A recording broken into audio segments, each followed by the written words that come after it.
গত ৩রা সেপ্টেম্বর প্রয়াত জামাত নেতা গোলাম আজমের ছেলে ব্রিগেডিয়ার আমান আজমি তার দীর্ঘ গুমজীবনী এক সংবাদ সম্মেলনে তুলে ধরেন। এই সময় মিস্টার আজমি বাংলাদেশের জাতীয় সঙ্গীত পরিবর্তন করার প্রস্তাব দেন। কিন্তু এই জাতীয় সঙ্গীত যেটা আছে এটা আমাদের স্বাধীন বাংলাদেশের অস্তিত্বের পরিবর্তন পরিষ্কার করে বলেছি। এটা দুই বাংলা এক করার জন্য এই জাতীয় সঙ্গীত এইটা রবীন্দ্রনাথ রচনা করেছিল বঙ্গভঙ্গ রদ আন্দোলনের সময় গড়ের মাঠে সে এটা প্রথম উপস্থাপন করে। বাংলাদেশকে তুলে ধরার জন্য এই জাতীয় সঙ্গীত বাংলাদেশের স্বাধীন অস্তিত্বের পরিবর্তন এটা বাদ দিয়ে সরকার একটা কমিটি, দেশপ্রেমিক সাংবিধানিক যে কমিটি ভাবে সরকার ভালো মনে করে তাদেরকে যে কমিটি করে জাতীয় সঙ্গীত নতুন করে তৈরি করা উচিত। এই নিয়ে সোশ্যাল মিডিয়াতে বেশ তোলপাড় সৃষ্টি হয়। অনেকেই দেখা যায় মিস্টার আজমির প্রস্তাবকে সম্মতি জানিয়ে বলেন, বর্তমান জাতীয় সঙ্গীতে কোথাও বাংলাদেশ শব্দটা নেই, তাই এটা পরিবর্তন দরকার। আবার কেউ কেউ এর বিপক্ষে অবস্থান নিয়ে লেখালেখি করেন। একজন ফেসবুকে লিখেছেন, জাতীয় সঙ্গীত বদলালে আমার লাশের ওপর দিয়ে যাইতে হবে, এমন শত শত লাখ লাখ লাশ মারাইতে হবে। তবে এই বিষয়ে নতুন প্রজন্মের ভাবনা জানার জন্য আমরা গিয়েছিলাম খুলনা সরকারি বর্জলাল কলেজে। এখানে এক শ্রেণীর শিক্ষার্থী মনে করছে জাতীয় সঙ্গীত বদলানো বা সংস্কার করে বাংলার সাধারণ মানুষের জীবন তুলে ধরা দরকার। আসলে জাতীয় সঙ্গীতের যে বিষয়টা নিয়ে কথা হচ্ছে, বিষয়টা অত্যন্ত গুরুত্বপূর্ণ। যদিও এটা অনেক আগেই হওয়ার কথা ছিল, কিন্তু দেরি হয়ে গেছে। আর জাতীয় সঙ্গীতের বিষয়ে মূলত বলতে গেলে জাতীয় সঙ্গীত কিন্তু দেশ স্বাধীন হওয়ার পরে হয়নি, এটা অনেক আগের। এটা ভারত পাকিস্তান ভাগ হওয়ারও আগের। সুতরাং যে দেশ স্বাধীন হওয়ার পরে হয়নি যেটা, তারপরে জাতীয় সঙ্গীতের ভিতরে বাংলাদেশ শব্দটা কোথাও লেখা নেই। সেখানে লেখা আছে কি, তোমার আকাশ তোমার বাতাস। তো এই আকাশ বাতাস এগুলো তো আর কোনো মায়ের নয়, আমরা এটা বিশ্বাস করি, এটা আল্লাহ তাআলার সৃষ্টি। তো আমরা আসলে এটা চাচ্ছি না এবং এটার পরিবর্তনের জন্য দাবি জানাচ্ছি, এই জন্য যে এটাতে বাংলাদেশ শব্দটা নাই এবং বাংলাদেশের সার্বভৌমত্ব নিয়েও কোনো কথা নাই।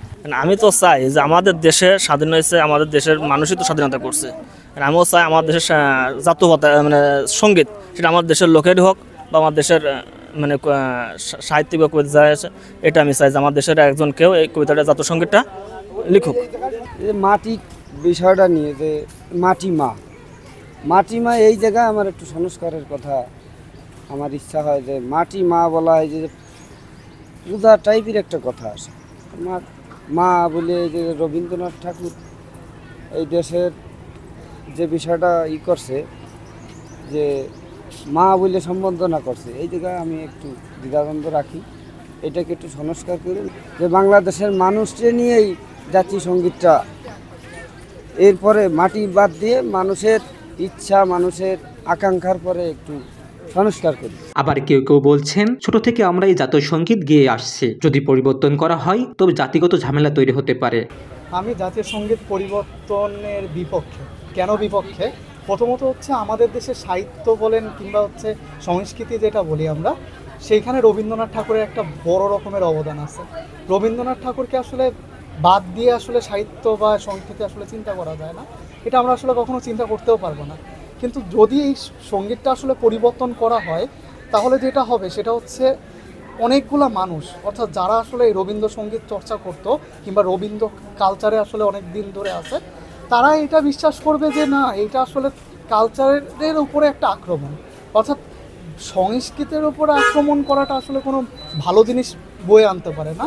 এবং এইটা সংস্কৃত সাথে যেইভাবে ক্লাস তৈরি করবে, ঠিক সেইভাবে সমস্যা তৈরি হবে জাতিগতভাবেও। কারণ অনেক মানুষ রবীন্দ্রনাথকে আসলে বিশ্বাস করে এবং তাদের ভিতরে ঝামেলা তৈরি হতে পারে। আচ্ছা, আমাদের হচ্ছে জাতীয় সঙ্গীতের যে পরিবর্তনটা এখন সবাই হচ্ছে যাচ্ছে সবাই, তো এটার পক্ষে আসলে আমি না। কারণ জন্ম থেকে আমরা জাতীয় সঙ্গীতটা গাচ্ছি, এটা দেশের সম্পর্কে আমার দাদা নানা বাবা মা সবাই জানে, এটা আসলে আমরা হচ্ছে মন থেকে এটা গ্রহণ করছি, এটা পরিবর্তন আমরা চাচ্ছি না। Afayet Hossain Shaon, Voice of tiger.